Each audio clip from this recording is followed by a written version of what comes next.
to start KFW, which people didn't know. Everyone thought my last name was very helpful, and it was actually not. And also, I think being a woman was not helpful. Right. Where if I was a man, because we're a bit more in a patriarchal country, I would have gotten more support, where I was getting a lot of sexism when I walked into an office, because I would take my creative director, and he's a guy, and they would look at him and start talking to him and asking questions. And he is a feminist, and he would be like, she's the boss. And or he'd be like, yes, Gloria, like, and look back at me, and then they'd all be in irritation, and we're both spotting it. So no one can gaslight me from those conversations in those meetings. If they're all like, what's she talking about? You remember whoever was in that meeting, how you treated me. Welcome back, guys, to Kampala Mode. This is a space where we talk to all your favorite fashion creatives, from designers to influencers to makeup artists to everyone in between. We just want to know what makes them tick and also get into the industry that we love so much. Today, I'm really, really excited to have a sit down with Gloria Wavamuno. She's someone who has inspired a lot of us, not just me, but like her journey and the things that she has done and the impact she has made in this industry is absolutely crazy. So yeah, thank you for making the time. Thanks for having me. Yeah. If anyone is probably living under a rock and doesn't know who you are, could you introduce yourself for the people? Okay. I'm I guess Gloria Wavamuno. I'm an artist. I have been a creator from design to production. And now I'm in more consulting and holistic art consulting field. I mean, I have a lot of years. I don't know. I've been in this now. I guess it would be like 25 years. Wow. Yeah. Because I started like probably I would say 14 when I started like working for my aunts and my mom in tailoring, because they have a tailoring company. My aunts still are running it, MOA. So that kind of was the beginning of my art career, where I was like sewing my own dresses. I was designing outfits for my friends for the like prom and things like that. And then knew I wanted to go into the study. So I went into business and marketing of fashion with a minor in psychology. Fun. So I've always been about the infusion of that art is such a mental and spiritual and physical thing. So I kind of took that as I started my art career. And now I'm here in consulting. I think that's kind of okay. I want to just get into it. Where have you been the past 5 years? Because the last time, at least we had a view, it was Kampala Fashion Week 2019. Sidebar, that was my first Kampala Fashion Week to attend in person, and my last. So thank you for the reviews before on all the other shows. That was lovely. I think I feel like Satisfaction, they were going there before, but I joined in 2019. Okay. So that was my first and last, and I was really excited about it. Yeah. Oh, that's and then you disappeared from the scene, of which COVID, I understand. Yes. But then after that, tell us, who have you been hiding? I mean, I think like depending on everybody, how COVID hit everyone. It was like a global experience. Yes. So I think it was about what everyone did with that experience. And for me, it was like reevaluation. I think a point of where it was like, I think I need to rebirth, because I was in an industry my like whole 20s and it was taking my beginning 30s. And I was kind of like, whoa, this has been about like 10 to 15 years of work. And I just was like, and then you always have to check in as much as you're doing any work in general, you always have to check in with you because you're the one doing the work. And you have to say, is this satisfying me? Do I think I'm bringing something to the table? Because art is a service industry. So you are always giving, you know, as much as people think, oh, you're here making your art. It's like at the end of the day, you have to give it away. I have to like present it to something. So then, I wanted to take a pause and then COVID hit and it gave me the pause, and which I really did need. And then in it, I just was reevaluating myself. And I found that I kind of felt I came to the end of this particular experience with expressing art and creating art. And I wanted to go more back into more simplifying for myself, because it's quite a grandeur thing to do a production and an event and handling a lot of people, you know. I was over like 300 people that I'm handling, you know. So I just was like, I need to go back to me. And in that break, it was about also getting healthy and refinding my center, about my, you know, my beliefs with spirituality and prayer and stuff. And in that, it just was like, you know what, I think I want to minimize for my health and for my sanity, but be a person that can help people in other ways.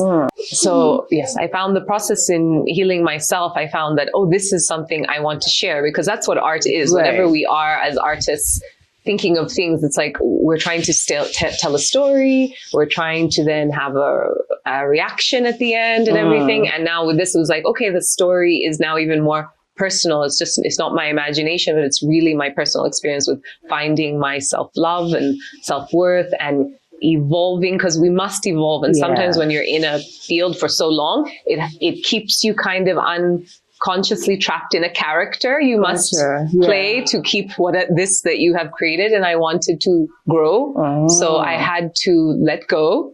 And in the letting go of what somebody would say, oh, this is your identity and this is what you've done. And it's like, no, I've done it and it already exists and it will forever exist. But I now want to create something else. And I think it's now more about like helping individuals find and also maybe understand like my processes. Because I used to always get questions as I was in KFW and my brand of like, how are you designing? How are you getting these images? How are you channeling these themes and things like that? And it was like, I did have my own processes. So I wanted to now kind of fine tune them and then create a business where I can help someone to learn how to fine tune their own. So this is how I entered now, holistic art consultant, because I'm about coming back to center. As I help you find your center, that will then help you find your unique sense of your art. Because, you know, a lot of times there's a lot of copycatting and there's a lot of copy and paste. And that's all complementary, I guess, because you're saying someone made a big impact, but we all have the power to find our own unique artistry. So I'm now in that where I'm like, I can support it and it's a quieter life and it's behind the scenes. And I'm just always happy when I see my clients who are designers or interior design, you know, in any art field, because I don't actually, this has even broadened me because I also was kind of broadened from doing production.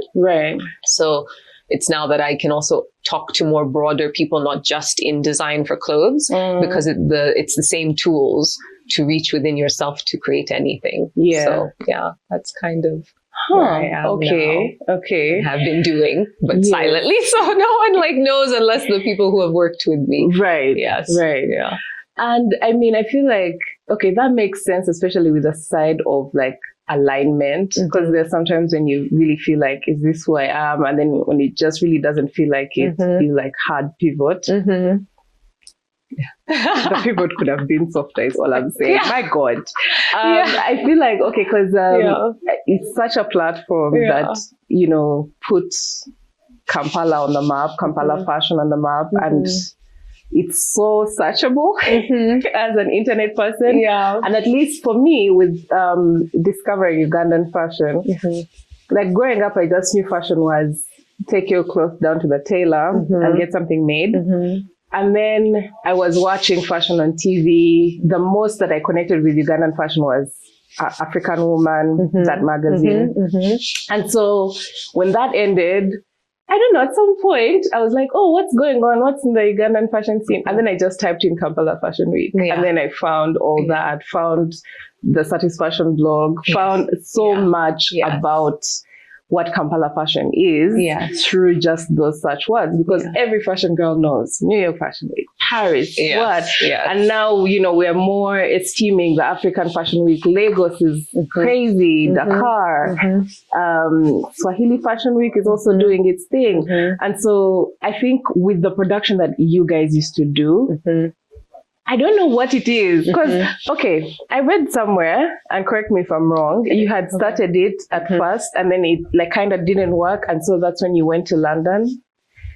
to study fashion? No, I was like a What kid. was- So I finished yeah. school, I finished high school, and then I entered fashion school. Yeah. And then as soon as I finished my fashion years, Oh. which was 4 years, I came Okay. back. So I Okay. was quite young because I was Yeah. like 23. And then I waited because I wanted to do my brand. First thing, I wasn't even production, even though I worked in London Fashion Week and stuff, you know, because the school I was in allowed you to be intern and seaters. So I was doing Fashion Week like 3 years of my 4 years. I met some amazing people and mentors and everything. And then when I finished, I came back and I was like, oh, I went for design. So I'm going to continue design. Yeah. And then as I was doing design, I don't want this to sound like not, I didn't feel challenged enough in a sense. And also I felt very, again, it brought back to why I'm not a big person to be like the forefront of something. I felt like, oh, too much attention just on me, you know? And then I was like, I do have so much knowledge because I did fashion and business, where some people just go and do design, but I actually did the other courses of like to be the person who'd probably run a company for a designer. And I just thought, oh, I have all this knowledge and I want to implement it. And also the fashion weeks that I did attend and work for, I was like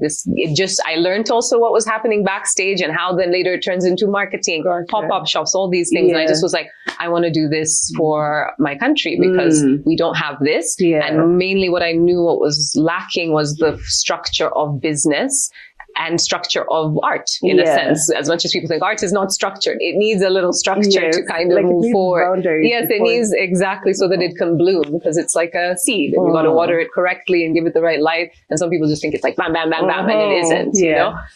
It can be, but it will be fleeting. You know, if you want something sustainable and last, you need to really put the roots in. So that's how then I started Kampala Fashion Week at 26, I think, when I was 26. Yeah, I started it then. And then I did it. I think the difference showed and still does show to this point, because I feel like for a lot of fashion creators and like producers as well, the main thing that they see is the runway. They see the runway and they're like, okay, we can do a runway. Guys, show up and, you know, dress up and whatnot. And so at the end of the day, if you've watched runway shows from other spaces, as well as having attended, you know, Kampala Fashion Week, you're like, but why is it different? Why does this feel kind of sloppy? Why does this not give what it needs to give? And so, like for me, the biggest thing was just like that, I guess, passing of the baton, or like talking to see how to keep the fire running, or that level of standard. I mean, I think it's about you taking in what you take in. And sometimes maybe someone isn't yet taking in enough, you know? And like, you got to also be honest of like, am I ready to handle? Like I'm also, you know, I have certain neurodivergent. I'm neurodivergent, so I have some so I have OCD. I have ADHD. So I am a bit like, I can get very fine-tuned on things, and then I really need things to be, this is also what I had to work on, but perfectionism. But in the sense, it helped in production because I was about all the details, you know? So you really do need someone that's really kind of fixated with that mental state, so that I have talked to a lot of people and they're like, how did you do that? I'm like, I think the way my brain is also wired, because you do have to focus, and people don't realize like KFW was 6 months of a year pre-organization. So by the time it hits, I already had started in February, you know, and before February, I already would have had the theme come to me by November the year before, which is right after the last show. You know, and then I'm like calm because all my team are like, we are tired. And I'm like, okay, guys, I'll see you in February. But I have an idea. So for me, I would be working from November till February, jotting down all the details, having my plans out. You know, really, it's organization. It's so key. I know some people want to skip on it. And people don't like the paperwork, but the paperwork is important if it gets everybody on task, and in that organization also what I did, put your team in WhatsApp groups and you're like then hitting them with all the files so no one can say, hey, I didn't see that. It's like we're all in one group. You gotta, so little details like that is how I got things moving. It's not easier. It's even probably more extra energy that you're going to put out. But I think people have to know that's what it takes for anything that ever goes like, and you're like, beautiful, even when you are seeing some of the shows abroad, and when you meet the teams, like, I worked for New York Fashion Week. They were our production because we had an exchange that they were going to teach our teams how to do, and that's why we even grew, because then we had professionals who had been doing New York Fashion Week for like 20 something years, and now they were giving us the quick tips they had learned, and we were taking them in. So also mentorship and collaborations are super important. I think it's great to be like, I feel I know it. And I know I felt like I was on top of my game, but I've always been humble about a teacher and a mentor and someone knowing better and having more, let's fine tune someone who has more experience, like you can't take away that someone comes to you and they're like, I've been in this for 10 years and you're like, 1 year. You need that person's advice. So I was really lucky that with my fashion, that kind of took me around East Africa. I met the New York production team in Rwanda when I was a designer, and I was like, hey, I'm doing this, and that they really trusted me and believed in me, because they could have been like, oh, she's so young and she's never done, what are you talking about? And all the experience I only had was London Fashion Week as like a backseater and backstager, not really in the head. But I think it was wonderful that they did trust me. And with that, they became my mentors. And with whatever they taught me, I took it on and infused it into my team. And my whole team also were in the same mindset of like, yes, we have these, let's take it in. And even the more that me and my creative director, Edward, would get more information and pull our team in and say, we're watching these documentaries, we're watching the, it's like, it's the education at the end of the day. So I think as much as someone can see something and say, oh, beautiful, glam, I want to do it. Well, then you got to learn it from head to toe if you want to do it. And if anything, when you do that first, you won't be so shocked later if your show doesn't go. And I didn't have a great 2014. Like I didn't have yet a strong team. I thought I had people who could help me. That whole team changed. It wasn't my team, except for Edward. Edward was with me from the beginning, and my backstage team member, Fiona. So the two of them, we were like, okay, we need to tighten up and we need to look for people who are on our level. Because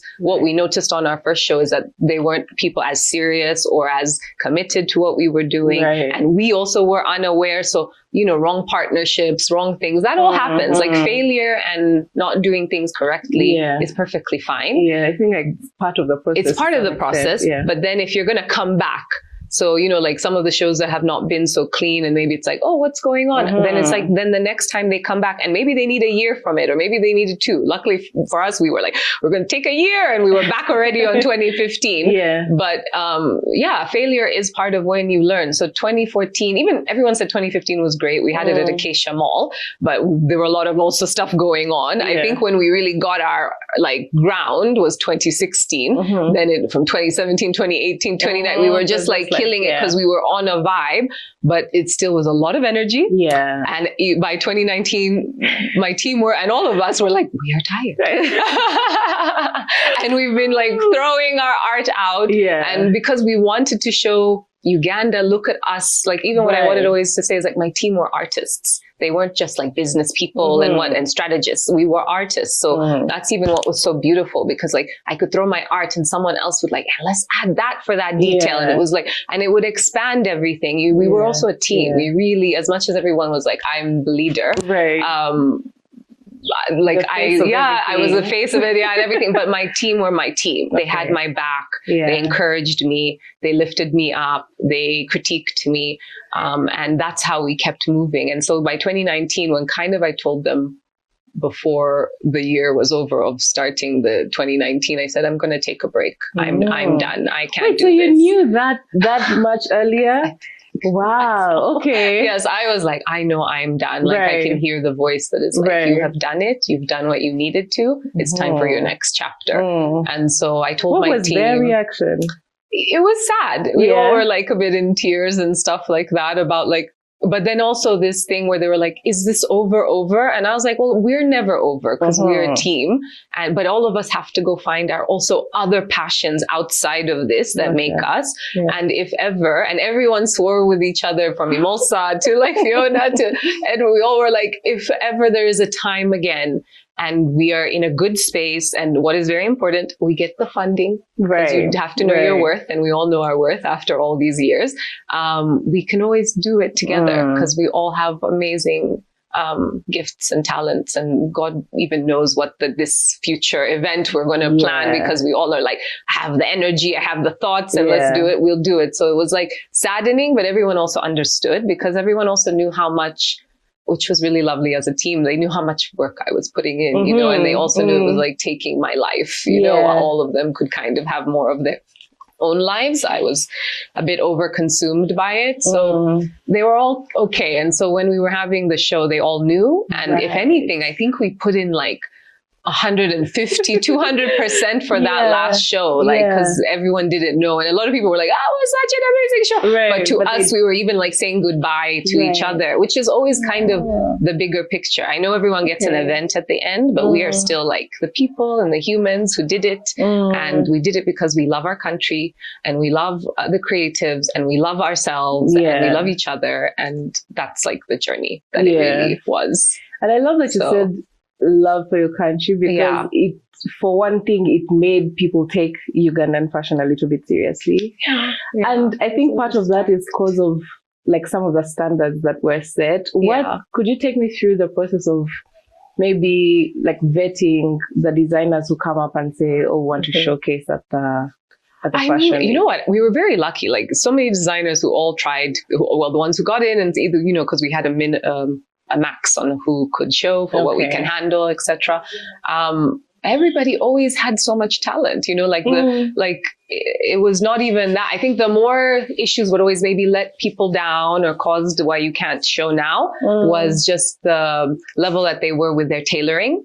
And the level they were with their, Because here's the thing, I've been to fashion shows and you're like seeing loose threads. Yes, we had the standards of international. I don't think it's even international when I say international Western. I think international as global. Like for an artist, I think there's always a standard and we all know it, whether everyone wants to play around or whatever. It's a standard, which is like, make the art at the best quality that you know for its final final state. And so that was maybe the hardest part sometimes people were at because there were different concerns, not good, training, didn't get the full education, exposure, experience, all those things. So like that was even why we kind of had, the Seed project, because that was to support really younger designers who those were the things, but then now we could do seminars and sewing courses because that's what was part of Seed project. It was about training. So they got me and other header designers to really show them the finishing of stitches and things like that. And also we had business seminars so that they could learn how they have to be organizing and keeping tabs on what they're running, because yes, art can be a very expensive thing, and if you're not controlling or even using your mind as much as you're using the creative mind, you have to use the mental mind of like where you have to be like, what's coming in, what's coming out, what are the costs, do I really need to buy that fabric or can I get a cheaper version? And sometimes someone's like, if it's cheaper, how can it be more expensive? And it's like, it's not even sometimes the fabrics, though yes it is, don't get me wrong, don't like get the fabric that's like falling apart and it's polyester and the poison, don't get that, but like they are cheaper costing fabrics that are good. And then at the end of the day, how you sew it turns it into a whole other thing, like I would use ostrich feathers and that's kind of free once the ostrich melts, but the gown I sewed out of that ostrich, it was high, it actually went to a museum, so I didn't really sell it. But what it was valued was due to the hours of sewing those individual feathers into a fabric perfectly and neat. So those are the details that we only held to designers. It was always about be whoever you are. We're not here to judge your brand identity or your aesthetic, but we are here to hold your aesthetic to a higher level. Like whatever all your aesthetics are, they have to be finished at a respectful time, that when someone takes your garment, decides to wash it, dry clean it, whichever, it's not crumbling, it's not falling. It's a collective piece that it should be timeless. That is what, and if it isn't timeless and it's recyclable, which some, brands were like IG, IGC fashions, their stuff is deteriorable, but that is part of their brand. So that's a buyer, like, oh yes, I bought it because it's eco-friendly and it's going to dissolve back in, because that's the clientele. So, that's all we really required. It was as long as people were ready to hear our critiques, be at quality, because what we all did for the platform, the platform now was going to bring all this media. That's a huge thing for any art, because it's about how you get exposed after. There's one thing to create that whole dress, but if the dress sits in a room all day and no one sees it, I'll never know that genius. So, I'm curious, who are the people who would most consume fashion that was made here? Like at the time? Yes. When it comes to like that off the runway, stuff like that. I think at the time I was noticing like a lot of, women who were like in the business, who were starting their businesses or in business, were consumers. We did actually, I think, increase the foreign consumption of local design, because I think before it was really more like they saw the Kentenji and then they were like, make a dress, and they were going to tailors. But now they were seeing brands and they were like, oh, I want to wear a brand and take it back and say I'm wearing a brand made here.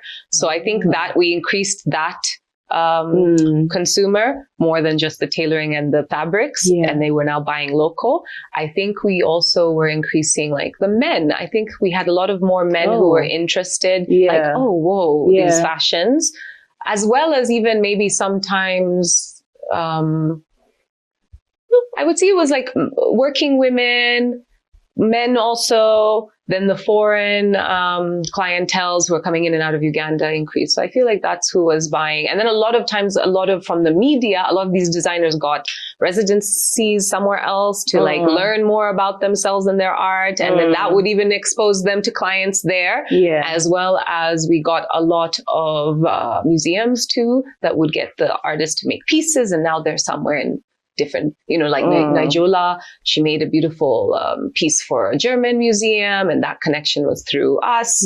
So I think that was, and they pay for that when you make pieces for museums. So like that is a form of income. So Is there a brand that you really, I guess, are proud of, having seen it come from beginning to? Oh my gosh, there are a lot of them. I mean, Nijola is one of them, and like she was there doing her own thing, and then we just further exposed what she's doing, and she's like always increased her technique and things like that. Very much also always been appreciative of us and the team. IGC Fashions, amazing. I'm very proud of those two, just because I can see their very unique sense of their fabrics. And I'm always about like more like unique. I'm like, just, that's my taste. I mean, other people, not saying anything about any of the other designers, because they were beautiful designers. But I think because of their innovation, I'm really proud, because normally people be like, oh, this innovation is just weird or different, and we're not going to, it's not going to grow. It's it's mainstream. Exactly. And yet their thing has grown to mainstream. I mean, I have 2 of Nijola's tire bags, and every time I travel, people are like, where's that bag from? And I'm like, oh, wow, okay, so I think I'd say those 2 in the sense of just the innovation, and how I'm always like such a big cheerleader for people who are like, I'm out the box, and everyone's going to say everything and be against me, and then you prove them wrong with what you're doing, as well as also the eco part to it, because Nijola is very much about cleaning up, pollution and things like that. And I love that art when it comes into art, and also showing you the story of life and what we have to focus on and heal. And IGC is like about being proud. And the bark cloth, but also just being proud Ugandans, and using the intricateness of our history and our spirituality, and then like walk me to getting to burnout. I think it's just burning as they say, burning both ends of the stick. It's like you just are too much trying to give that you're not receiving and you're not filling back into yourself. And you're also maybe being stubborn to not let too many people fill back into you because you want to handle everything. I mean, it also can come probably from your personal traumas from childhood that you're trying to heal. So yeah, the process was I kind of came from a character. My personality used to be very people pleasing, which was from some trauma where, when you're trying to fix things around you.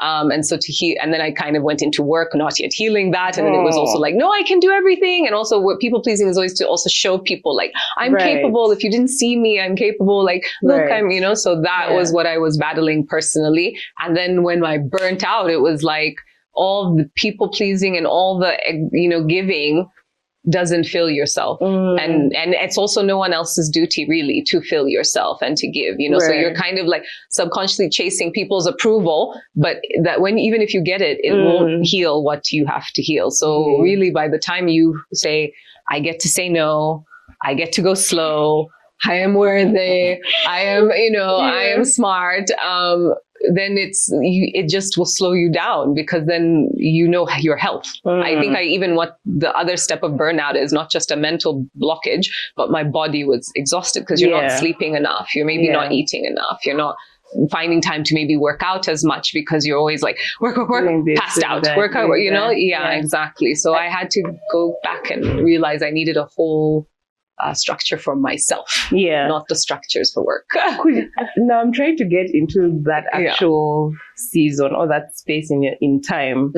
Could you walk me through what was happening? What were you working on? What were you dealing with? If you don't mind talking about. I think it was probably it's like 2019, and it's like it's going to be our 6th KFW, and I felt like where I thought I was supported when it comes, I'm always supported in the art community. But then they always have to remember there's the corporate world, and you have to be part of the corporate world when you're the head of this, where the other artists don't have to talk to them. I have to deal with them. And I felt the corporate world was not being kind enough to what I had created, and also was minimizing it sometimes. And I felt a lot of manipulation and mental games there. And it took a toll.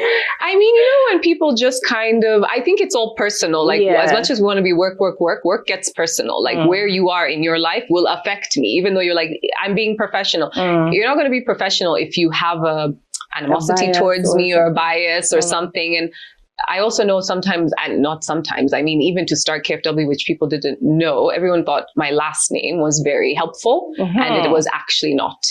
And also, I think being a woman was not helpful. Right. Where if I was a man, because we're a bit more in a patriarchal country, I would have gotten more support, where I was getting a lot of sexism when I walked into an office, because I would take my creative director, and he's a guy, and they would look at him and start talking to him and asking questions. And he is a feminist, and he would be like, she's the boss. And or he'd be like, yes, Gloria, and look back at me. And then they'd all be in irritation, and we're both spotting it. So no one can gaslight me from those conversations in those meetings. If they're all like, what's she talking about? You remember whoever was in that meeting, how you treated me. And I think that was it. It was like, oh, you're this name, so you get everything handed to you. And it's like, no, I am 25. Where am I going to get anything? I've literally come to you to ask for something, and I don't have this support. And then also being a woman who, unfortunately, I think was intimidating the intelligence. I think we're in a better era now, but the time I was starting, the sexism was very strong. And I can probably, a lot of women can say it still is a bit, but I think women have more rights and vocal. I think also the topic itself, because the space of fashion feels very undermined as an art. They're just like, you guys are something. Yeah, you still make things pretty. I'm like, well, are you not wearing the outfit you're trying to go get that person with, or you're trying to look good at that function or event so that you feel better than everyone in the room? Okay, it's nothing, So that kind of undermining of the art.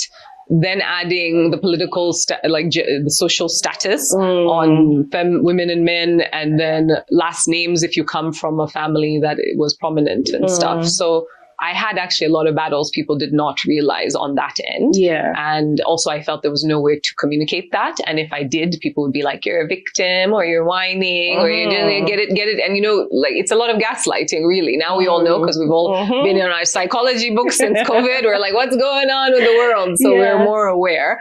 But at that time, no one was aware of that. So if I had even said, I think you're gaslighting me or being rude, you know, they would have been like, well, then we're not giving you money and things. So I had kind of got to the place at 2019 that I was like, this has not shifted. It's more just like everyone acts nice to me because they're like, oh, she's been in Vogue and she's been in CNN. And so they're like, hi, but there's still this animosity. And I was like, I can't continue doing this because it will eventually change me. Yeah. And I was I was really holding on to not let that stuff change me, you know? Okay. And so 6 years in, I was like, this is where I could now just start changing and being more gangster and aggressive. And I'm like, that I don't want to do that. So I'm going to pick myself over work. And yes, I know everyone was sad, but I let my team know. The only is the audience that went like, what happened? But my team were all prepared. My team were all getting ready to also move on to their next things. So I gave them, so by the time we ended, everybody did have a journey they were going on. It wasn't like I left my team hanging. So that was all that mattered. I'm like, if I left the audience, if I've left the fashion world hanging, it will continue. The only thing is that I know that, and I had that like faith at least. I'm like, I think everyone will look back sometimes and they'll be like, they did a great job. And like, that's great. Because it's worse to look back and say, oh, 6 years of them doing that. And that was this, and it caused this drama and this.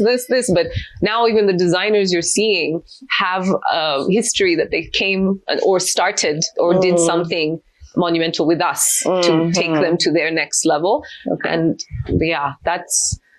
that's good. So burnout is basically like you're just exhausted and you're not feeling comfortable. And the best thing to do is move, change. It feels you're scared, but I'm so much happier of where I am than if I had held myself somewhere that was no longer where I should hold myself. That started draining you instead. Or depression. Kind of a little bit of depression was there actually. So that's why I was like, I can't be like this because I'm depressed, and yet I've done so much work and I'm really proud of it, but I'm sad, you know? And so I had to go handle that. And then when you find your light and your happiness, I think it comes back again. As I had that before I started it, I had that happiness and light. I wanted to look for it again. And now that I found it again, I mean, now my new field, and I can let go of all of that, even though everyone's like, I have let go, like, because I know what I did and I was happy doing it. I think hearing this makes it actually puts a lot in context, because in my mind I just thought it was just like, not doing it and then just saying, it's already not happening. You know, I've already found something else. I could always do it, but I also need the time to change. As I'm like, more years pass, I hope, you know, the sexism goes more and there's less bias on we should stop judging books by the cover. Because just because you know my last name doesn't mean I am whoever the last name came from. Everyone is a separate individual. Can we talk about that though? Because I think, you know, coming from the perspective of some of our viewers who may be looking in and they're saying, but you know, your dad is this prominent business person. Why didn't you go to him for funding? Because it just wasn't an option.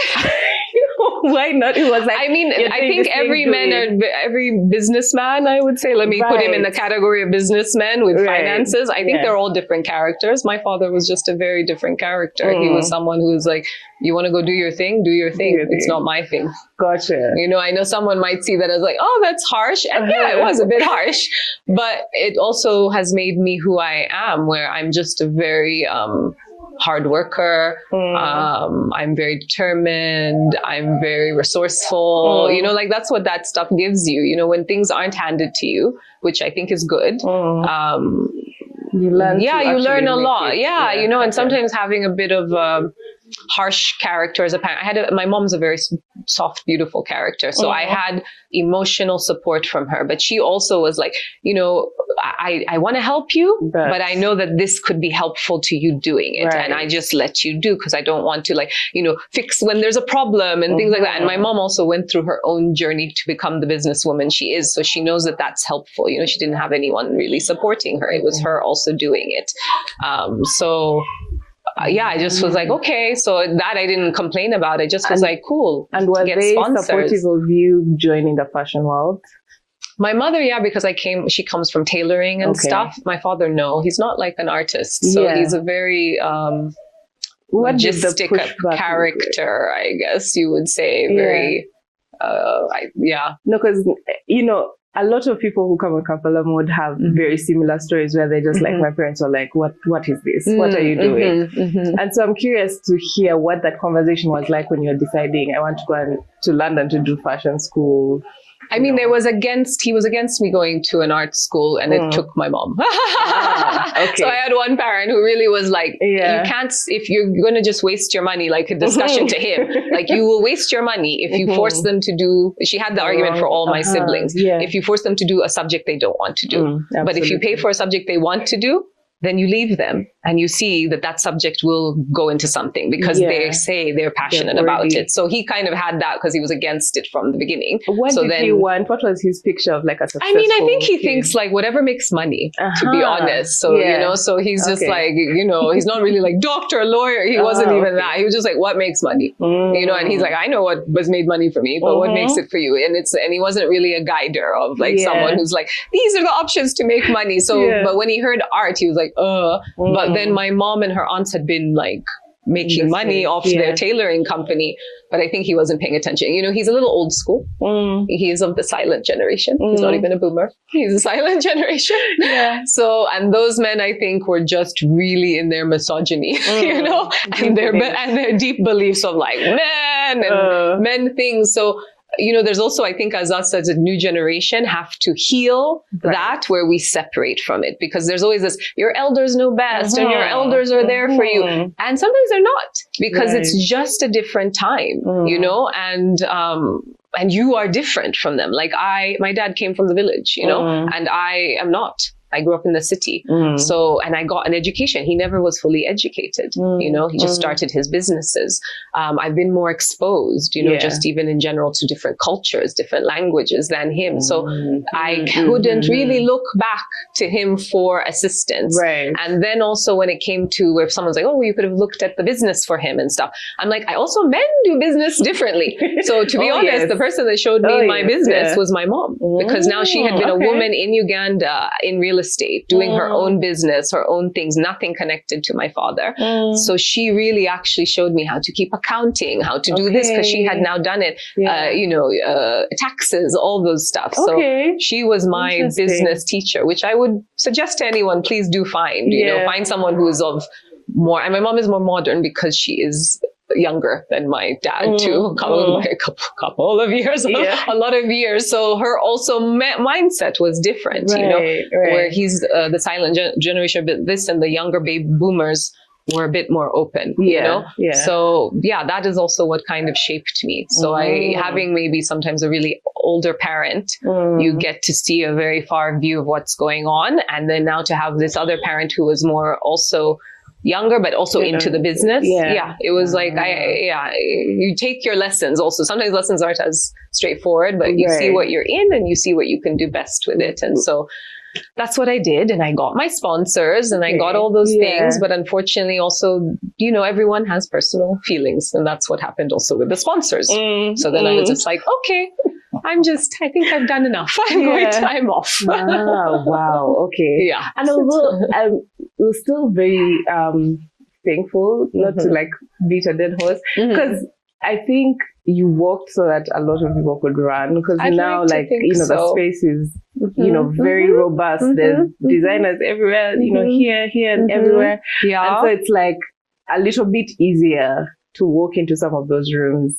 I think so. And also maybe like for maybe the people who were not as supportive with KFW in the beginning, but then saw it keep going, even when they were being critiqued or like reducing our money or whatever, are like now open to give that money when someone does come, because they're like, yeah, we saw a project that we doubted and it kept going and it got all this exposure and it went international. And now we believe in it. And so, yes, so now believe in art projects. So yeah, I'm happy if we opened the door. I think I was kicking. I'm a bit of a rebel, so I do like to kick doors down. I'm always like, I don't like rules that once I analyze them, I go, this rule doesn't make sense. I like to break it. That's so real. I'm not just like break a rule. I'm like, I will analyze it. My neurodivergent will like do a whole essay, and then I'm like, I have proven this is wrong, and then I'm ready now to break the door down. Yeah, so that's what so I don't want to like get off track, but like there's one thing I used to be like very adamant about, like, why are models so skinny and so tall? And I'm like, no, but like, you guys, it's not representative of like the actual population of people who wear the clothes, blah, blah, blah. And then I realized that it's because people are making sample sizes, and then they want them to be tall enough that we can actually see them. And I'm like, oh, right.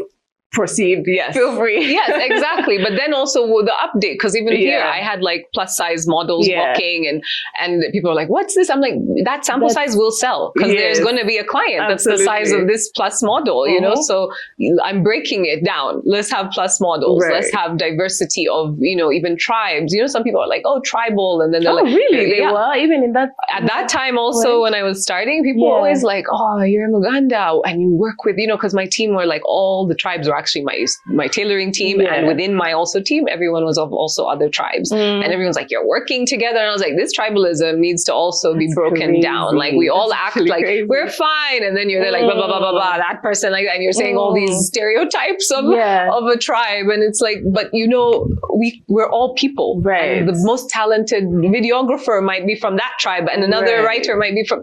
Why would you not? Because we're like, oh, that's not my tribe. So that was also what I think we did very well with each other, and maybe people didn't notice, but we were very diverse, and we were creating this show. And yeah, that was something I actually did not notice. And I think what people notice more is when it's like very like homogenous, like when you see everyone who is working in a place, they're like, okay, feels like you have to have a particular last name to approach. You know exactly where when I think I moved those lines, you came in, and that's what I liked hearing anyone who said they came to KFW. Like, I had a great time. It was like, I felt like I met friends, and they didn't realize that they are talking with another tribe, and they're talking to a person of a different, you know, descent and stuff like that. And it's like, that's the way it should be, even in a bigger scale. So, yeah. And also the community that was like built around that space. Because, you know, you mentioned the process or the actual fashion, it was starting like 6 months before actual September. So there were like those, you know, what are they called? Like those gatherings. Yes, we were doing our meetings and stuff building up to it. And I mean, every department from like, what we're doing, interior design is a whole group, you know, like Marembe, who was handling that, you know, so she had her team. Then there's music. And then, you know, I kind of also worked with the Nyege people. Then there was the models, which we first always scout them. Then we call in Jerome and we're like, pick the models to take them to the next level, because we don't have an agency, but we were scouting and creating that vibe to find our models in the beginning. So, tell me about that, like the community of it all and how that was like impactful for you. I mean, I think because you have all these different areas, and I was bringing them always together, and everyone must say hi to each other. Like, I have very big rules about like everyone's polite. Even before we all begin, I always gave a speech before we start. No diva behavior. Yeah, I was like, no diva behaviors. Everyone, we're here a team. We love each other. We're here to support. If you don't know something, if you're lagging, ask for help. You know, there's like that kind of thing I wanted, where we really are a family. And I think then that vibe transcended out into the audience, and then that's why everyone's like, I felt so comfortable. I even talked to your head creator. I even talked to this person. And then the music scene also kind of meshed with us, and so people were also like, you don't have to only be friends with people in fashion. You can be friends with the photographer. You can be friends with the musician. You can be friends, and then that expands. I think we have to be like a larger art community, not a segregated. This is fashion. This is interior design. This is painting. everything. It's like, also some of our shows, we had painters that would bring their pieces. You know, every KFW was always, I wanted to integrate the architecture. Why I picked all the different locations was due to the different architecture. And we had at the time, she's passed away now, but Doreen, who would do our, layout and this, help. And like, I always was double in charge, but when I'd say, hey, I have a location, her as an architecture would come with me and be like, yeah, this can work. Right. Because I'm like, let me know, because sometimes I'm all loopy, but like, is this the right place that I can do a show at? And she'd be so helpful. So, I think that's what creates community. Like when you expose each other to each other, and then also say there are no lines, there's no borders. Yeah. Like go talk to each other. I'm glad you brought that up, because it's something that's so underrated. Like the music. Okay, at least for me personally, I'm such a musically inclined person. Yes. Like if the music doesn't match the vibe, I'm not. Yes, it doesn't. It's part of it. I think as artists, we know music informs our day and can move us even to start channeling what we're going to do for it. So I just kind of, in a sense, all my shows were always like an inside mind of an artist. Right. Which I think is beautiful. Yeah. And that I think also ignites other people's art within them. Because if you came to my house and I have music and the way I cook my food, you will leave with like, oh, I'm going to cook that another day, or oh, I'm going to play that and go. You always get inspired by art. So I think because we created that atmosphere and space, and always I use this word, but it's also becoming popular. But it was a safe space. We want to feel though, because you have to bring through the vibe that you want to carry on. Yeah. And for some people, they may be like, they have waited their entire life to be like this very blocked off Anna Wintour, Devil Wears Prada walk into the room and everyone is scattering. I worked in companies like that in the UK, and I was like, this is not a good vibe. Like everyone looks good because we have to dress up, but everyone was sad, depressed, medicated, lots of things, and like, so that also, again, lessons wherever your journey takes you was like, no, that's not what I want to do. And already as Africans, you had to meet I think to be in that version of work, because first that was the dream. I want to work in these places. So I was like, when I got those jobs in England, I was like, oh, I'm here. And then I was like, nope. Sorry, you can tell. You don't have to. Know. You don't have to my NDAs. Oh, okay. They're not joking. Oh, also, by the way, I also had those. I also did those at my place, even though it was a safe space. But also, like with designers, I can say from that, like I brought that back in where like I saw designers can sometimes be a bit diva-ish. So the contracts I made were like any disrespect to the team, the space. You will be asked to leave and we will have your collection. We will show it and you can collect it the next day. So we were never canceling out your collection. We just will cancel you out because you have to also know that you have to always be humble and stuff. So like those little detailed rules I had in things. No, it's not the details matter because you think that it just happens. You know, a lot of work goes into making something look effortless. Fine detail. I don't like that word devil in the detail, but it really is like detailed, orientated for things to work out. So you catch every like thing, I guess, but even like with the music, me and Edward were like, we did all the music tracks, so we were very in it, so when we saw your collection, we could see, and some designers were upset because they're like, I have a song, and then we'd be like, okay, you can give us a song, but we might not use it because you signed the contract. Did you see it? Because also that had detail, like we're handling the music to give you the best experience. Like we trust us. We see your collection. We know what is. So, and some of the designers were I think there was only one designer where they gave us a song and it was actually good. So we incorporated it and everyone else we didn't. But everyone did come after and they were like, that track, that soundtrack, yes, it worked for you. Saw what I was doing. You saw my feelings, and we're like, thank you, and that's like art to art. Like we can even hear each other through it if we open up. If we're not just like me, then you can also like see other people. Like that's what it's about. It's to see our authentic selves. Because I think at some point someone is looking at their collection as their collection outside of everyone else. Or outside of the show, and yet the entire show itself. Yes, it was a collective. Like really, I even I was even in the contract. I'm like, you are part of a collective experience. You're not individually, because you're not paying us for individual experience. You're paying for a collective experience, and I think even some designers were like, ooh, but every designer at the end was like, wow, this is the best way to do it. And it's like, yeah, why not? You like, don't spend millions on your own day of a collection. But if you gather together and it's all of you, you all win, especially if the media, everything is coming to this one location that time, you know. And then life is also about budgeting. You know, do you really want to spend 12 million? like just gone like that and you don't get it back? Or can you spend 1 million and be part of a group? You know? So, yeah. I'm curious about what the numbers would look like pulling off something of that stature. I mean, I think we were on the low. If you budget if you see the budgeting for like Lagos and like South Africa, I think that has to be they're on another. No, they have even just excess money. So it's like it goes sometimes, you know.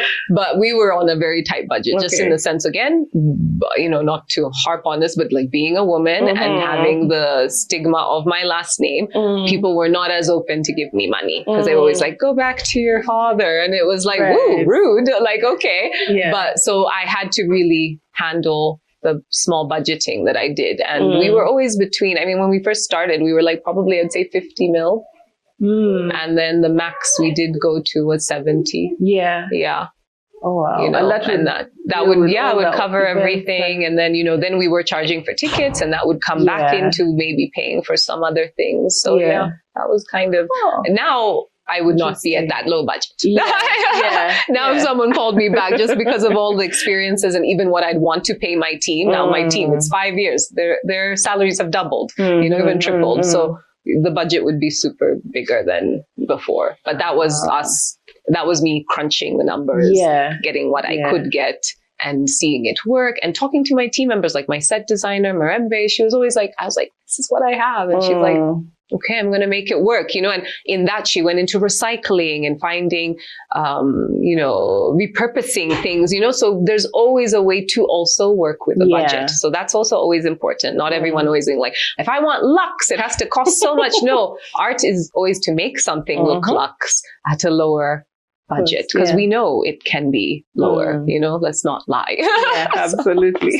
The veil was like dropped. Yes, on the reality. Even now with luxury brands, there's a whole, you know, thing going on right now. Everyone's like, really side-eye. And I could have told you, I was like, I know where their bags being made. I used to actually always say it, and maybe no one really cared that time. I was like, I know where the bags are being made in Turkey and China. And everyone, like 10 years ago, I said that, and everyone's like, no, they're only in France and only in Italy. And I was like, and now it's been exposed.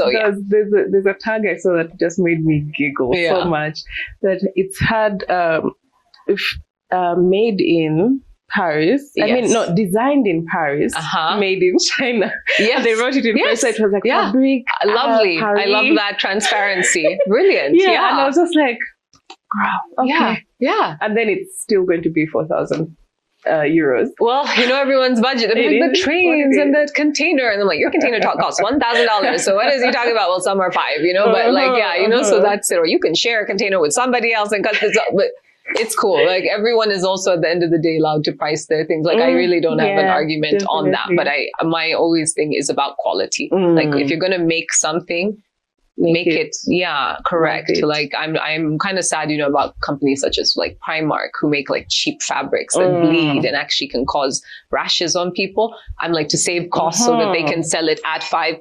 But I'm like, okay, so you think you're being innovative because you're making your own fabric, but you're making now the worst fabric that even when that fabric goes into the ocean or whatever, it's doing double the pollution than the previous, you know. So in that sense, those things I complain about. Like, you want to cut costs, but then you go and make a whole new product that is poisonous, that I'm not okay for. So I would not be wrong to assume that you're not pro fast fashion. No, I'm not. I'm more about slow fashion, to be honest. We have so many clothes. We have so much thrifting. Like, my God, if you go into the States and how much, if you see their warehouses of thrifting stores, that's just clothes, you know, that are available. Then everything that gets sent to us secondhand. So it's kind of like, why are you doing this fast thing? Yeah. That, to be honest, doesn't look great. Like, I am sorry to argue. I'm sorry to like hate on Primark people. Sorry, because I know you're getting baskets and baskets of clothes. You're coming for Primark's I'm coming for Primark's neck. And like, by the way, they're also owned by some other brand. So do your research and you'll see that it's all connected in that. So really they should not exist when they own all these other brands, but they're trying to get to margins. Right. And it's like, but then that margin who you're trying to get to, that you can only afford this, why are they at that margin as a lifestyle for themselves, that they can only buy a shirt at £1? Like, why are they not being paid more? Because that really is what it comes down to. So that's my whole economic capitalism understanding, and the capitalism and the the shakiness of economics. Okay, it's crazy with the fast fashion and all that, because it's currently reached a point where if you're thrifting right now in Uganda, Shein is already in the in the thrifting loops. We're like, guys, you just it just became a thing. It's already in because that's how much dump. They're producing. Like, they should have laws on how much they're producing. Like, okay, you're going to produce this, cheap, but you have to have like a border where the laws are like, you can't produce more than 200 of it, but they're like in the thousands. That's why it's moving like everywhere. So what do you think about, let's talk about like personal style, how to kind of cultivate your style? Well, now, it's like all like trends, style trends, aesthetic trends, everyone, which is like cool. When I was younger, like this was happening, but it's not as like intense where like people have their own blog on an aesthetic. I mean, clothes are always meant to be fun, to be honest, as you're like, that's the whole journey of it. And this is why it's also gotten all crazy and how it can be such a consumerism thing, because our clothes, our identities, we're not allowed to be naked anymore for a couple of centuries.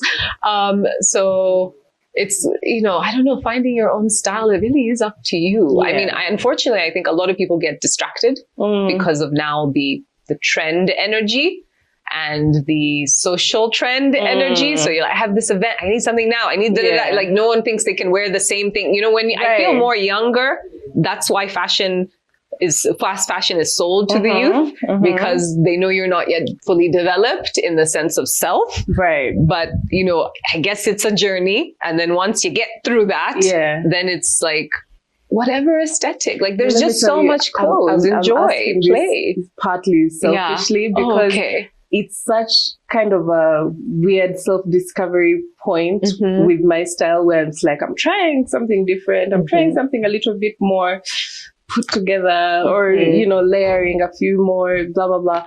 So it's like a thing of, how do you keep what you keep? Because there was a point in time where I just said, I'm not buying anything anymore. Where it was like, I just grabbed all the things that I hated out of my closet, or things that did not look good on me, and like, donated those, the ones I could donate, and then, blah blah blah, and then stayed with whatever I had. And then in my mind, it's like only buying what sparks joy, not to be very Marie Kondo with it, but like, no, that's definitely it. The things that spark joy, the things that make your body feel comfortable, the things that make you feel like you're expressing your personality. Like, I'm very, I mean, as a woman, I have a lot of masculinity, even though I look like a little cute sometimes. People are like, you're so like a girl, but I'm like, I actually have a lot of masculinity. So I love my pants. I love my looser fits. I, sometimes maybe dress like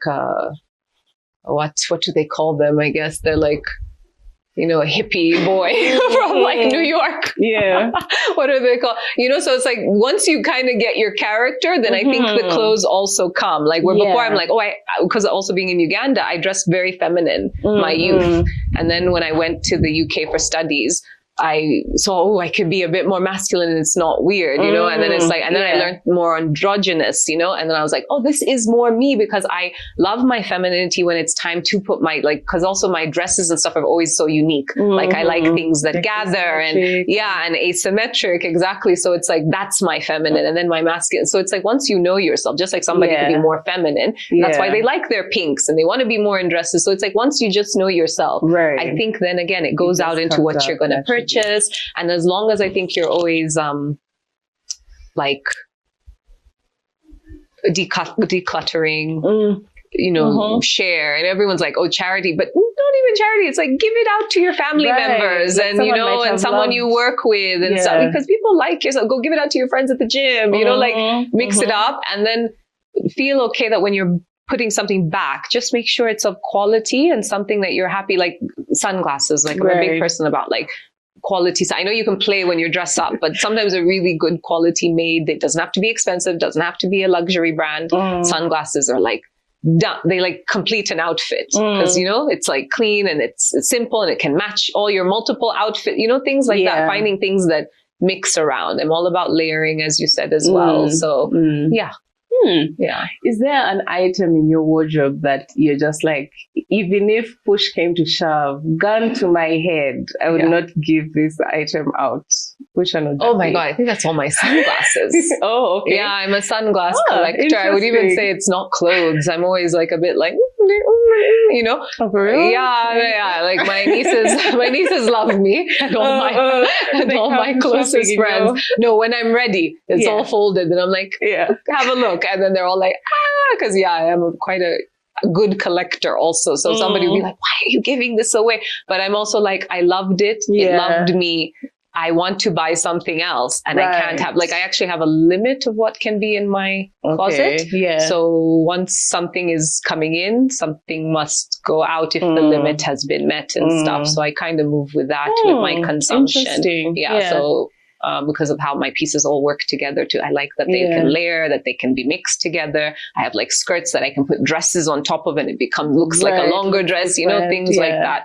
So, I think it would be my sunglasses that I would be like, I'm saying running out of the house and there's a fire. I'm grabbing the sunglasses and then I'm like, and maybe like so 2 bags. Because I've literally never seen you with sunglasses on. Really? So in my mind, I'm like, wait, what? Really? Oh my gosh, I have them on all the time. Maybe this one at work, I'm like, I have to take them off. But now the new me, actually, if I worked, you'd see me with sunglasses on. Okay. And I wouldn't feel it's rude. But back in the day, I'm like, I have to do eye contact, I have to be polite. And now I'm like, that's gone. Yeah, I do it myself. Okay.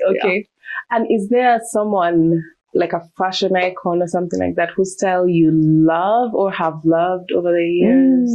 Oh, okay. Well, I love, what's her name? She's Diana Ross's. Tracy Ellis Ross? Yeah, Ross. Oh my God. I really love her sense of style. I really like Zoe Kravitz's sense of style. I like Doechii in the sense of so like fun. Her just like vibe of where she's going and what she does for her performances and shifts it up. She's like braids and then all of a sudden like 70s flipping hair, and like skinny dress and then all of a sudden pants that are... She wears a character so well. Yeah, so I'm like, I love that. Who else have I think those would be like the 3 I'm looking at. That's so real. In like a past episode of Kampala Mode, I had mentioned that if I ever came across Tracy Ellis Ross's closet, I would go, next Solange. Oh, yes. Tracy and Solange. I'd go in Solange's first, then Tracy's, and then Zoe's at the end. The style gives actually a lot more Solange and Zoe. I feel like, because it has that earthy kind of, Tracy's like up there, and I'm just like, that's maybe my 50s. And her I think look, also a random other person I would say is like Jhené Aiko. I feel like. Yes. The hippie. If you see me on a beach, man, like you see on my hippie days, it's literally like this skirt, little top, like absolutely. That's like when my feminine comes out, when I can really be like in the sun and wind. Okay. Can you talk a little bit about spirituality and how that connects with the creative side of it? Because I think a lot of people either are resistant to that concept or very skeptical to that concept. Again, Uganda and how we are socialized, it's very conservative and very much like, let's not. Can you talk to how that has been incorporated into your work? Well, I come from a very faithful mother. So she always prayed. We prayed for, and stuff like that. My father's not that, but my mom was. So, and I saw the difference of like someone with faith and someone without. Right. So faith is always good. It's always better. It always will, you'll find center, you'll find peace, you'll find calm, you'll find understanding, you'll find solutions. I think when you have a belief in something bigger than you, which is important because look, we're like all these humans on this earth, and like who made this earth and how are we here and how did that tree get, we didn't pick the trees and the grass and the thing, like it's there. So some higher being has, even if you want to just believe in the earth, let's start there, because it's around us and it is doing its thing. So you can't be like, no, I don't believe in that. It is literally there. You eat from it, you sleep on it, you build a house on it. Within it, yeah. Just so that spirit she gave me so young, well, spirituality in the sense because she was like, find your spirit and then protect it and then honor it and listen to it because it's your intuition, you know. It's so natural to me. Like, so that's why I don't really have any fear of it or fear of people knowing. I think a lot of people have always kind of known. I'm always like, she's very spiritual. Yeah. Like that. Even some people will be seeing me burning sage around. And of course, our traditional, everyone is like, today. So it was like, creating the vibe. I always because you have to, like, there's energy all around us. We're energy. So, and there's like a reason why Africa, I think, is such powerful energy. The continent is. So each of us in our African countries need to know that value of and when you also read the history, like in Chintu and stuff, you're like, whoa, like we really have magic within us, and it has been suppressed due to the missionary and the colonializations and I think there's also a bit of fear around it because they've seen, I guess, the malevolent side. Yes, I mean there's the dark side also. I mean, we, as much as Africans, we have our religions which are a bit Western, and also then spirituality which was more ours until the Westerners Western or Eastern. Well, spirituality is Eastern, I would say more, and then religion is Western, yes? Yeah. So then we were mixed with both in that thing, or there's dark magic, juju, voodoo, all that stuff. So I think a lot of times everyone, there's like, because they're right against each other, everyone sometimes takes what's the light is the dark. Gotcha. And so I think that's where we have to re-educate ourselves with our practices and intuition, because I think once you're in your intuition, you will know when something's bad. If someone comes and is like, hey, I want you to plant this tree in your garden, and you're like, is this person my friend? You might be like, this doesn't feel like good intention. So why would I listen to them if I don't trust them? And yes, if I don't trust them, that is of darkness more, where if I trust them, then it would be of lightness. And then you maybe do a practice, but it's always like still to sit with yourself and to know if this is the right direction or not. I think that's why like preachers, all these things, it's great to get wisdoms and stuff, but the wisdom is in many books. We can all decide to read them, but it all the books from Buddhism to what, really the deep ones always say it's back to you, that you must sit with God, that you must feel him, that you must be your direction. And then you see, of course, if I keep going, okay, I do that, and then all my direction keeps like leading me down a negative thing, I have to ask myself, what am I listening to? What's guiding me? This can't be good, because if it was of good, it wouldn't want to harm me. It wouldn't want me to do wrong unto others. There's like so many rule books of like, do unto others as you do upon yourself, and what you reap, you will sow. Very simple. Yeah. All that, everyone just has to pay attention to that and then live your life. So, but the problem now is a lot of people are like in the place of like, they do bad, and then we have manipulators, we have narcissism, we have gaslighting, we have deep trauma that can even ignite all of that. And so we are lacking trust with each other and with things and stuff. But first, trust yourself. And then move forward. And yes, there are going to be people who disappoint you, and there are going to be people who are false prophets and false light. And as much as there will be also, but it's all a lesson. Like, if anything, just also don't fear the darkness. It's there. We are in a yin and yang world. It exists together, or God would not have created this dynamic, and it wouldn't be in all the scriptures of the lightness and dark. But what it always says is like, transmute the darkness. Like we are all not perfect. You feel that jealousy, you feel that upset, whatever, transmute it. I could be like jealous of you and be like, oh, look at her outfit. She's looking good. Right. Let me go dress up. Let me go dress up. Let me go feel beautiful. I don't have to be mad at you that you are channeling and projecting that. That's great. If anything, you're teaching me a lesson. We are all mirrors. You're showing me I love myself. And now you maybe don't because you're here being mad at me. And then if you love yourself, you won't be mad at me. It's like very simple. I'm glad you mentioned transmuting. I think the easiest thing that I learned with that kind of concept is when you're anxious about something, physiologically you have the same symptoms as when you're excited. And so I'll just be like, what am I excited for? Exactly. And you shifted your mind instead of letting it fall into a hole. Right. You know, and that is kind of what the power of our minds is so powerful to the point that you're pointing at everybody else, but it's you because it's your mind. If this person doesn't make you feel good, stop hanging out with that person. If that place gives you a vibe, don't go there anymore. It's really kind of simple. But if you are going, then you are choosing your suffering, you know, and then you are to blame, and it's not to blame others. It is really like, I think accountability is a very hard thing people have sometimes. It's always that thing of like, oh, I knew. You know, yes, at the end, everyone's like, I knew. So it's like, some okay. disappointments that come through and you're like, but I knew. Yeah.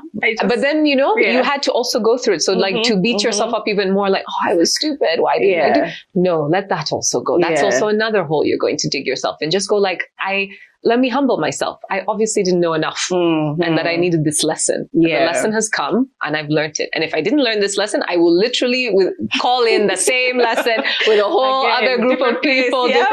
Exactly. And here's the pattern. And then I have to catch the pattern and be like, this is a pattern. And then you have to do more. So we are just all responsible for ourselves. So I can only thank that my mom instilled this because I could see it, her using it and her prospering in it, you know? So why can't I trust her because I'm seeing it, you know, because sometimes, don't trust all your parents, don't trust all your siblings. You need to see by action. But so by seeing her live her life and always come out of very dark and deep situations and people because she was following her own guidance, I was like, okay, then let me follow. And she even said it back to me. She's not like, follow me. She said, follow your own guidance. Hear God, listen, go forward and see. And then it's the journey of life. There'll be ups and downs. I can't protect you from everything. I can't catch things. You're going to do it all so that you help yourself. And it's been my journey and it's led me to here. And, you know, where someone, if I had told people, well, I don't think anyone, when I said I was stopping KFW, said, no, I had one employee who was not the greatest, but it was like, no, don't stop. And I didn't listen because I was like, I have to listen to myself. And now like, if things had gone bad, I probably would be like, whoa, they were right. But like it went correct because I knew I was listening to myself. And so I'm so happy that moment when I was being told, don't do it. What is everyone going to think? I didn't listen. I said, nope, I'm going to follow, even though I'm more fearful a little bit of what I'm listening to that's taking me away from my comfort zone. I'm going to follow it. And so it's been good. And Can't then complain. Now, in the creative process, can we talk about how that looks like? Like, let's say designing or something like that. No, like the aspect of spirituality. Yeah. Is it something where you're like, you know, thinking of designs and like meditating, or is it a situation where it's like, you know, I was getting into the artist's way, and so it's one of those things where you're like trying different things. I think it's experience. Like as artists, we must first live. So as I'm living, things are coming. I take notes. I have always like an art journal. So there's like a personal journal and my art journal. So my art journal is like, I saw this colors and like sometimes dreams. So like things are coming to me. I'm seeing colors. I'm seeing a silhouette. I start to slowly sketch it. I start hearing words, which are like sharp, like strong, flowing. And then I'm like, and then as the time goes, all of a sudden it's like, I might see a vision of an outfit, you know, and then I'd sketch that. And then it's kind of after that, it's like deep like channeling. And then it's all of a sudden, it's like, this is the theme. This is like one of my collections. I think that was like when I started going, oh my God, I'm stronger in myself. So I'm really hearing my own, because you know, sometimes you're first influenced by other people. So you could be making things from things you like and what you see. I was really always very much inspired by like Yohji Yamamoto, Vivienne Westwood, Alexander McQueen. So that was all in my studies. So I felt like my first collections were them all like mashed together because they were the artists I kept looking at so much for my projects. And then by 2017, it's like I feel like I had let go of that version of me, the student. And now I had been more paying attention to my life. And that's when I started like the braid ropes, the ropes around the neck, and ropes for dresses, and braids on the shoulders of dresses and stuff. And at the time, I wasn't so 100% sure why I was doing it, but I was like, this is it. This is like an aesthetic I'm coming up with, and I was doing. And I recently, when I was talking to my little sister, I was like, oh my gosh, I know why I did that collection when it started.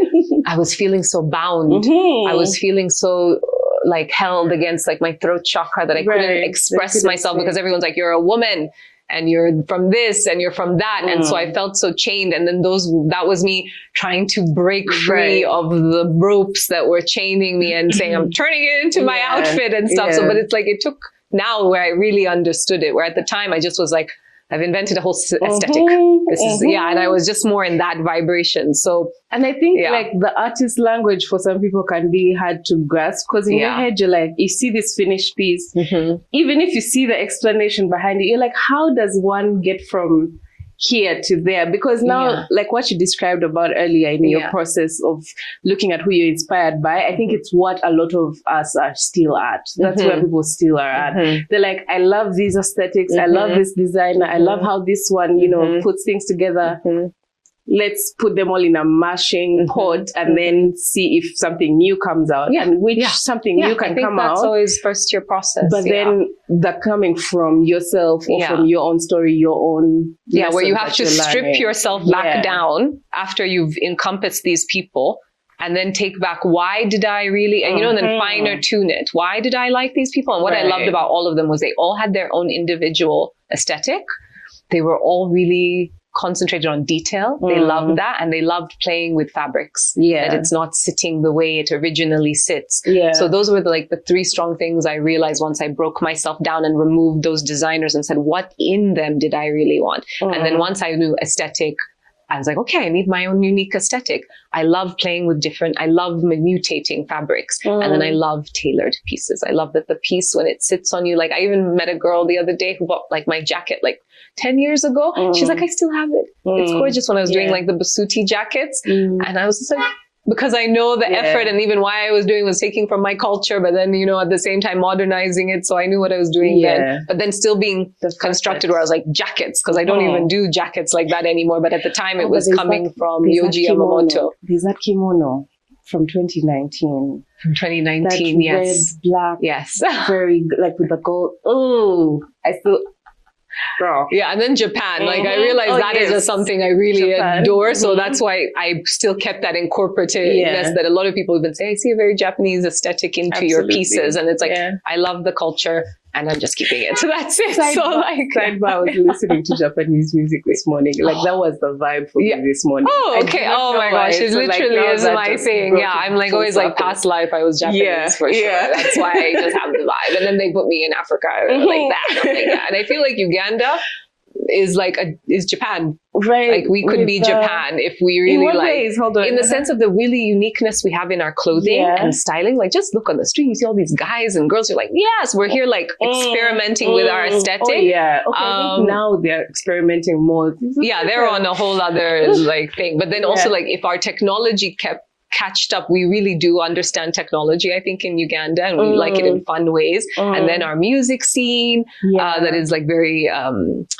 versatile, and so I feel like and then we're like quirky, I feel, as Ugandans, like is when you compare us to Ugandans sometimes have like a level of respectability. And then we're very like this, and this is even the Japanese friends I have here, they're like, this feels like it, because you guys are always like, thank you, excuse me. We have a politeness even though we're of East Africa. I think we're the most like polite and like things. Also Tanzania. There's a guy who makes I would still say more than Uganda. There's a guy who makes skits on TikTok. And he's talking about like the difference between the three wives, a Tanzanian wife, a Ugandan one. Oh yes, I saw that. I've seen the Ugandan one was kneeling, very polite. Like very I was shocked, but we were also like, I am so sorry.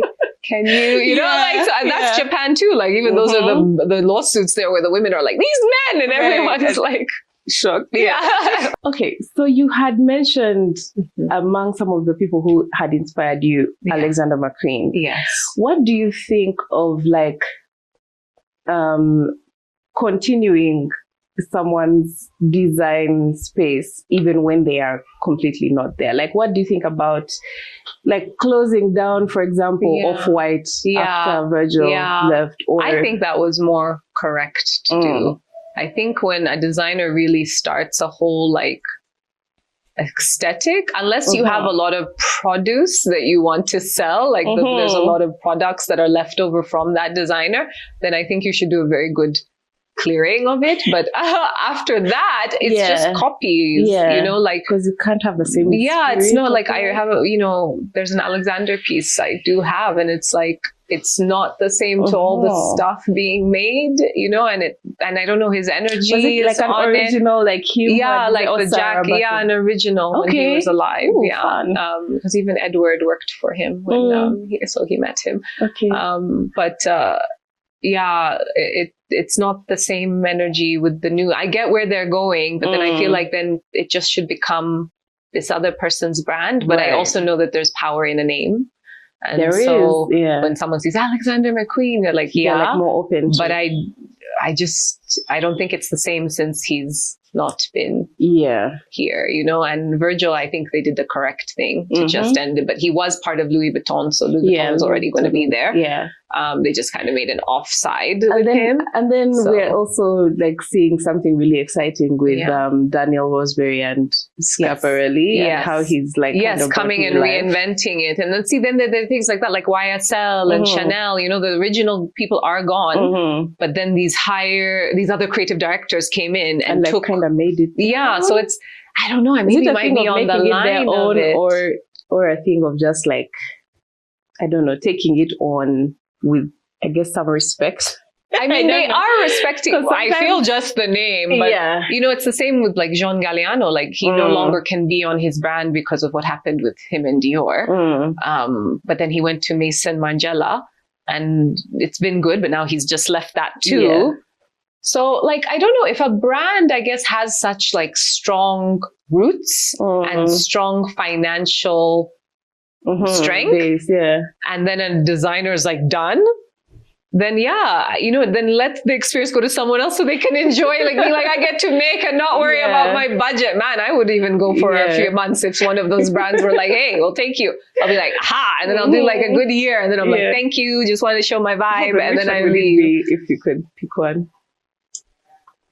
Oh my gosh! If I had to, if someone called and said that they would make you creative director for a bit, I would maybe do Alexander. Now you see.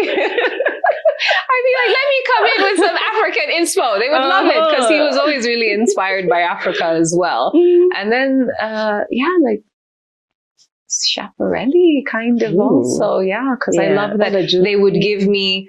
That budget seems very high. So by the time I'd be putting masks on like the earrings, I'm like made from wood. Like I would go crazy with their budget. So they're also maybe because they would give me like couture, creative, and I kind of come from that of like what I've studied too, couture. So it would give me that like playground that I could do it. So Okay. Before we wrap up, I just want to know, what are your thoughts on the current state of fashion right now in Kampala?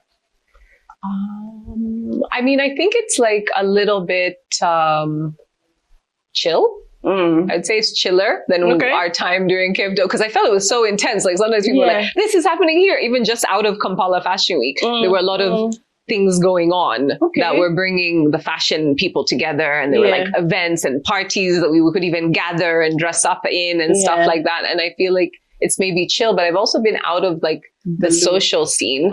So it could be happening and I'm like, I'm blinded by it. But what I just noticed in general of fashion is like, I just see all these people on the streets. Like I feel like they're just more dressed up people and everyone's playing around, even to the bodas and things. And I'm just like, yay. Because like really at the end of the day, clothes are fun. You know, maybe because I'm out of the selling of them. I mean, I don't feel like, like I got it, the pressure, and I want to let us all dress. Like I'm just like watching watching it now, and even myself finding my own style more now, because I'm also out of fashion, that I can be a consumer a little bit more again. Because sometimes when you're in fashion, you're like never consuming because you're always like making. I just feel like people are playing a bit more, and I want people to play even more. Yeah. And even when I see some events like the one that goes on with the dancing and it's that event that not brunch, it's like picnic and something that people go to. Blankets and wine. You know, like, so I'm just like, keep having fun. Like, life is so short, and it's like, you have to dress. I think you should dress for yourself. I know people are sometimes maybe copying some influencers and things like that, but I'm even like, break out of that influence.